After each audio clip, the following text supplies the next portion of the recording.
खबर की और सीएमआर में अजय माकन के महामंथन की बात कर लेते हैं। अजय माकन का महामंथन, मुख्यमंत्री अशोक गहलोत डोटासरा के साथ बैठक, अहम बैठक अजय माकन की। बैठक में 4 कैबिनेट मंत्री भी शामिल हैं। उपचुनाव जीतने की रणनीति पर चर्चा इस बैठक में की जा रही है। साथ ही राजनीतिक नियुक्तियों पर भी चर्चा हो रही है। दोपहर 2 बजे पीसीसी में भी बैठक होगी। प्रताप सिंह खाचरियावास, रघु शर्मा, उदयलाल आंजना, भंवर सिंह भाटी भी इसमें शामिल होंगे।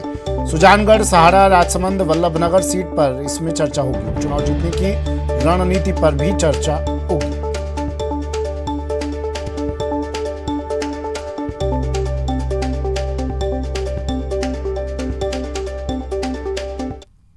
ये चर्चा हम लोगों ने उनके साथ में करनी है और ये भी अपने आप में ये दोनों की दोनों मीटिंग्स हैं। ये बहुत महत्वपूर्ण विषय हैं जिनको लेकर के हम लोग यहाँ पर आए हैं और इसकी हम चर्चा करेंगे। नई डेडलाइन तय की है? डेडलाइन कुछ नहीं, डेडलाइन टारगेट्स होते हैं। तो टारगेट्स हम लोगों के सामने होता है जिसको हम अचीव करने की कोशिश करते हैं। तो यहाँ पे कयास बड़े जोरों से है कि बजट सत्र से पहले कुछ विस्तार देखिए, वो आप ही लोग चलाते हैं, आप ही लोग छापते हैं।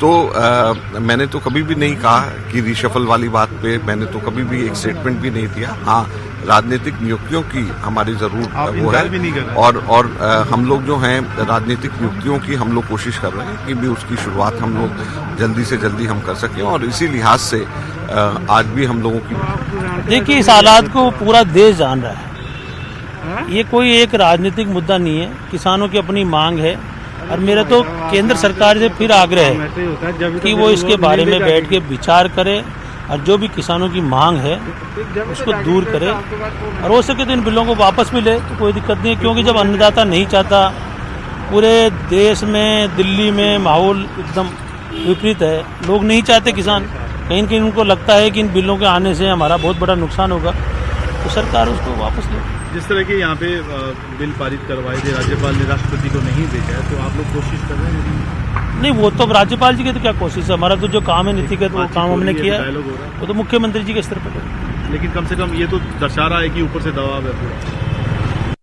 देखिए, जनता ने जनादेश दिया निकाय चुनाव में और कांग्रेस पार्टी पिछले 25 सालों में जिन जगह पे जीत नहीं पाई वहां जीती है।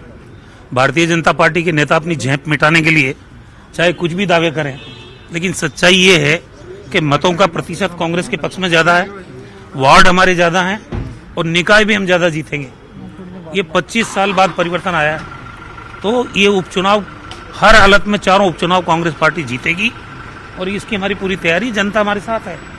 अभी तो नाश्ते पे सब लोग इकट्ठे हुए थे, इस तरह की कोई चर्चा नहीं हुई। कार्यकर्ता इंतजार तो कर ही रहा है, तो माकन साहब से पूछिए, आप वो बता सकते हैं। अभी तो राठौड़ साहब के यहाँ सब लोग नाश्ते पे आए थे और जैसे सोशल गैदरिंग होती है। दिनेश मेरे सहयोगी हमारे साथ सीधा जुड़ गए। दिनेश, क्या चल रहा है बैठक में?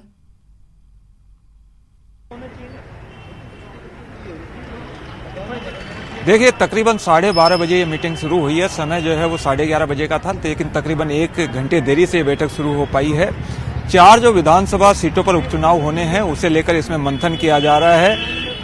जैसा आपने बताया अभी कि 4 मंत्री भी इसमें शामिल हैं। ये वो मंत्री हैं जिन्हें इन सीटों के लिए प्रभारी मंत्री जो है वो नियुक्त किया गया है। 4 सीटों पर उपचुनाव होने हैं। राजसमंद सीट है, सहाड़ा है, सुजानगढ़ है और वल्लभनगर है। इन सीटों पर पीसीसी की ओर से जो है वो 4-4 लोगों की टीम लगाई गई है, जिसमें एक प्रभारी मंत्री हैं, इसके साथ ही एक विधायक या विधायक प्रत्याशी हैं और 2 कांग्रेस के नेता हैं। तो इन्हें ये तमाम लोग जो है मौजूद हैं। मुख्यमंत्री इसमें मौजूद है, पीसीसी चीफ भी इस बैठक में मौजूद है और मंथन यही किया जा रहा है कि किस तरह की रणनीति हो ताकि ये जो चारों सीटें हैं वो कांग्रेस जो है वो जीत सके। क्योंकि अभी जो है चुनौती वो कांग्रेस के समक्ष ही ज्यादा है, क्योंकि ये जो 4 सीटें हैं इनमें से 3 सीटें कांग्रेस के पास थी।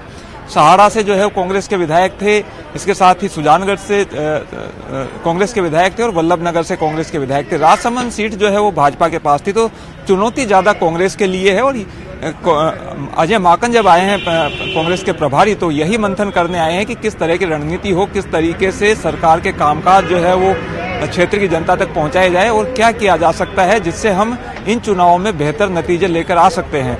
जैसे ही सीएमआर में बैठक खत्म होगी उसके बाद यहाँ पीसीसी में एक बैठक है, 2 बजे से वो बैठक रखी गई है और पीसीसी में मंथन इस बात को लेकर होगा कि राजनीतिक नियुक्तियां क्योंकि प्रदेश कांग्रेस में होनी है, जिला अध्यक्षों की नियुक्तियां होनी है, प्रदेश स्तर पर भी कुछ पदाधिकारियों की नियुक्तियां अभी बाकी है, तो किन लोगों को तवज्जो दी जाए। 2 टास्क जो है वो अजय माकन द्वारा दिए गए थे पदाधिकारियों को, वो ये कि पैनल जो है वो तैयार किया जाए, 3-3 नामों का पैनल जिन पर मोहर लगाई जा सके। लगभग अब सभी जिलों ने वो पैनल तैयार कर लिए हैं जिन पर जो है मंथन इस बैठक में होना है। अजय माकन का जो दौरा है वो राजनीतिक मायने में इसलिए ज्यादा अहम है क्योंकि अभी जो है प्रदेश में कयास इस बात के लगाए जा रहे हैं कि मंत्रिमंडल विस्तार जो है वो जल्द हो सकता है, साथ ही राजनीतिक नियुक्तियां भी जो है वो जल्दी हो सकती है। हालांकि अजय माकन ने खुद इस बात का जो है वो जवाब दे दिया है। अजय माकन ने कहा है कि अभी मंत्रिमंडल विस्तार की कोई कवायद कांग्रेस की नहीं है। हालांकि राजनीतिक नियुक्तियों को लेकर उन्होंने कहा है कि प्रदेश में जल्द ही राजनीतिक नियुक्तियां हो सकती है और उसके लेकर कवायदें भी जो है वो बड़े स्तर पर की जा रही है। तवज्जो को पायलट गुट और अशोक गहलोत गुट से जोड़कर देख सकते हैं हम।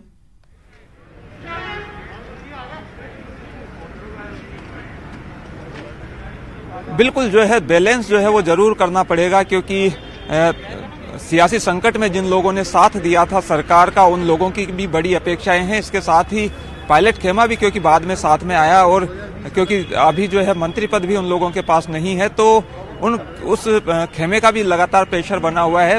उनका प्रेशर ये है कि जो मंत्री, क्योंकि 3 मंत्री उस समय बाहर हुए थे मंत्रिमंडल से, खुद सचिन पायलट जो है बाहर हुए थे, इसके साथ ही रमेश मीणा और विश्वेंद्र सिंह बाहर हुए थे, तो उनकी वापसी की जो है वो कवायदें हैं कि मंत्रिमंडल में वापस, और मांग यही की जा रही है कि बजट सत्र से पहले जो है वो अंदर जो है उनको लिया जाना चाहिए। हालांकि ये कहा जा रहा है कि सचिन पायलट अब खुद जो है वो मंत्रिमंडल में शामिल नहीं होंगे, लेकिन उनकी जगह किसी उनके ही खेमे के किसी और व्यक्ति को जो है मंत्रिमंडल में जगह दी जानी चाहिए। तो कवायद पायलट खेमे की ओर से यही की जा रही है कि जल्द से जल्द, क्योंकि 31 जनवरी की डेडलाइन जो है वो अजय माकन द्वारा खुद के द्वारा दी गई थी राजनीतिक नियुक्तियों के लिए, लेकिन अब वो डेडलाइन निकल चुकी है तो असंतोष बढ़ सकता है। लेकिन पार्टी का ही एक खेमा ये भी कह रहा है कि अगर उपचुनाव से पहले अगर मंत्रिमंडल विस्तार होता है, बजट सत्र भी क्योंकि अभी शुरू होने वाला है, उससे पहले अगर मंत्रिमंडल विस्तार होता है तो जो खेमेबंदी है वो थमने की बजाय और ज्यादा बढ़ सकती है। नजर आप बनाए रखिए, अपडेट आपसे लेते रहेंगे हम। मुख्यमंत्री आवास पर ये अहम बैठक चल रही है। वक्त एक ब्रेक का है, लेकिन ब्रेक पर जाने से पहले बात नेटवर्क 18 के कैंपेन संजीवनी की। कोविड-19 महामारी ने परस्पर निर्भरता की भावना को सुदृढ़ किया है, जिससे पूरा देश इस विपत्ति का एकजुट होकर मुकाबला कर सके। वैक्सीनेशन के ऐलान के बाद जरूरत होगी कि हम सभी अपना सर्वश्रेष्ठ योगदान दें, जिससे हम एक साथ वायरस को हराने की तरफ कदम बढ़ा सकें। और नेटवर्क 18 इस मुहिम में हर कदम पर आपके साथ होगा। जब तक सभी सुरक्षित नहीं होते तब तक कोई सुरक्षित नहीं होगा। इसी सोच के आधार पर हमारे कैंपेन संजीवनी का लक्ष्य ये सुनिश्चित करना है कि वैक्सीन पाना सभी भारतीयों का अधिकार है।